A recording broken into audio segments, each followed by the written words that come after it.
Hello and welcome to Lit 100 Introduction to Literature. And I am Wanda Gwen Zimmerman, and I am your instructor for this course. Now note that I put Gwen in quotation marks because my name that was given to me at birth was Wanda. But I never felt comfortable with it, and I think that we should be able to choose our names. So when I got older, I chose Gwendolyn. I've not ever legally changed it, but one of these days I might. But you can call me Wanda. You can call me Gwen. You can call me Ms. Zimmerman. I'm not a Miss, and I'm not a Mrs. So I answer to different monikers. So if you forget and call me Wanda, don't stress about it, because sometimes I get emails from students saying, "Oh, I'm sorry I called you Wanda." It's no big deal. I just might think you're my sister. Literature. Introduction to literature. Now, I will post a video about what is literature in the first week. But I want to talk a little bit about literature from a more general point of view. And literature has always been a part of the human experience as far as we can tell. Now, recorded history began in Egypt and Sumeria and the Harappa Valley in the Indus Valley, or maybe I should say Harappa in the Indus Valley. And at first, writing did not record literature. Writing recorded taxes, how much gold the king had, and maybe a little bit of history. And the first extant piece of literature that we have is the Epic of Gilgamesh. And I also teach a myth class, and in that class I discuss how Gilgamesh sets the standards for archetypal heroes that follow. But this isn't a myth class, and I'm not going to talk about that. And I only mention it from the point of view, excuse me, I'm a little bit hoarse, the point of view that literature has been with us for a very, very long time. And I'm going to pose to you the question of, before I discuss it, what is literature? Now, many people would say that literature is anything that is written. Some people would say that literature is fiction. Fewer people would say, well, literature is also TV and movies. But I pose the question to you, are movies literature? Are TV shows literature? Is drama literature? And if drama is literature, then why not movies and why not TV? That's something for you to think about before class even begins. I have taught this class, not this class for years, but at another school I have taught a very similar class for a very long time. And I have lessons from that course, videos and PowerPoints that I will post in this course as supplemental or optional lessons to help you broaden your understanding of literature. So stay tuned, and I will either post those in discussions or announcements over the course of the term. Now, that's a bit about literature. I don't want to go into too much depth because these are aspects that we will be talking over the next 8 weeks. But I also want to talk a little bit about the expectations of the course. There are discussions, there are journals, and there is a final project. And your success in this course, of course, depends upon your participation in the discussions and how in-depth your responses are.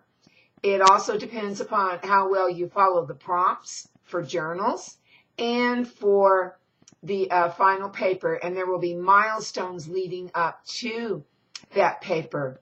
And it is very important for you that when I grade the milestones, that you pay a close attention to my suggestions on how to improve, or maybe some things that weren't included, but also what I say is done well. And I give quite in-depth feedback on assignments that are leading up to the big assignment.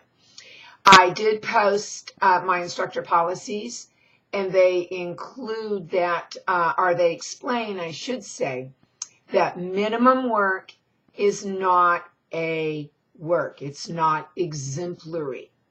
And so when you are posting in discussions, you can post 2 replies and an initial post.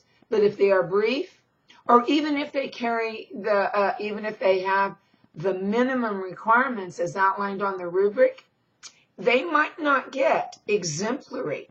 And exemplary is going above and beyond. But I want you to read my instructor policies and see what I say about that. I want you to know that I am here to help you, but you have to let me know when you need help.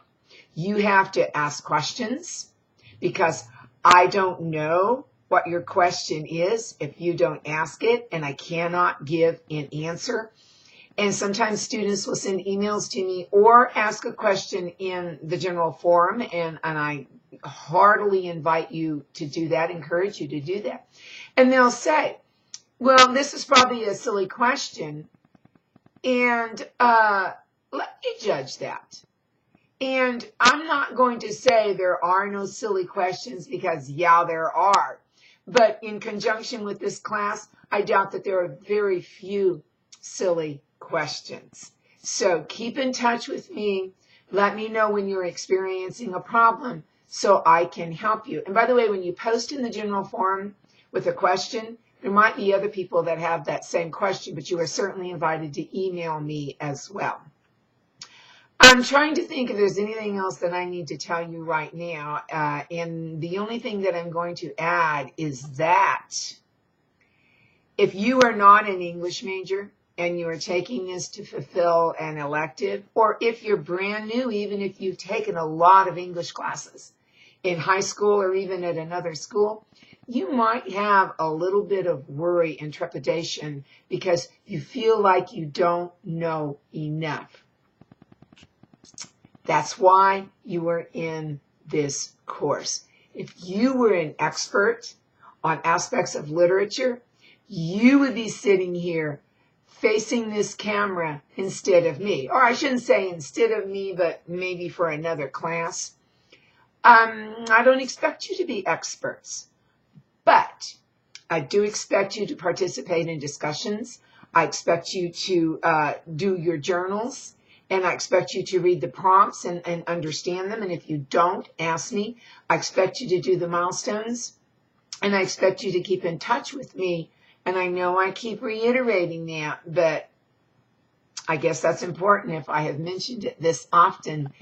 And that is how you are going to learn from discussing aspects with your peers, from reading what I have to say, and then applying that information that you receive. And I am really quite hoarse. I guess I don't sound like this all the time, or I don't to me, but you don't know because it's your first video of me. So the modules are open and you can peruse them, and especially take a look at the first week's module, but I like to preview what's coming as well. And I guess I'm just going to be quiet now because I'm up to 9 minutes. And you can expect, by the way, a video every week, because unless I am deathly ill, I will make a video and post it every single week as a part of the weekly announcement. And it's always going to have this background, and videos that I have done in the past that I will recycle. It's going to be with this background. And if you see a cat, I only have one cat in the house right now. You're not here to look at that cat. You're here to listen to me. And I guess you can look at the cat as long as you listen to me, but sometimes she is a camera hog. All right, I'm going to be quiet. I am Gwen Zimmerman. This is English. It's not English, excuse me, Literature 100. And we're going to get rolling. Here's to a good term.